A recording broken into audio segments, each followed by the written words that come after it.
ኤአይ ህይወታችንን እየቀየረ ይገኛል። መንግስታትን የዘመናችን ዕጣ ፈንታ ወሳኝ ቴክኖሎጂ ብለውታል። በዚህ ቴክኖሎጂ መምጣት አሰራራችንን፣ አጠቃቀማችንንና አቀራረባችንን እንዲሁም አጠቃላይ የትምህርት አሰጣጣችን እየተቀየረ ነው። ስለዚህ ትልቁ ጥያቄ የሚሆነው ልጆቹ የቤት ስራቸውን ለመስራት ኤአይን መጠቀም አለባቸው ወይስ የለባቸውም የሚለው ጥያቄ ነው። ብዙዎቹ ልጆች እየተጠቀሙበት ይገኛል። እንደ ቻትጂፒቲ እና ክላውድ ያሉ ቻትቦቶች ተማሪዎችን በድርሰት ጽሁፍ፣ በሂሳብ ስሌቶችና ለፈተና ዝግጅት እያገዟቸው ነው። የሰዋሰው ትክክለኛነትን ለማረጋገጥ የኮዲንግ ፕሮጀክቶቻቸውን ለመፈተሽ፣ ትምህርት ቤት ለሚቀርብ ዝግጅት አዳዲስ ሀሳቦችን ለማፍለቅ ይጠቀማሉ።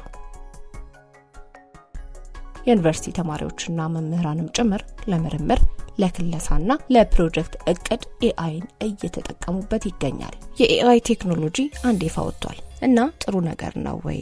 አንዳንዶች ይህ ወደ መጥፎ አቅጣጫ የሚወስደን አደገኛ መንገድ መጀመሪያ ነው ብለው ይሰጋሉ።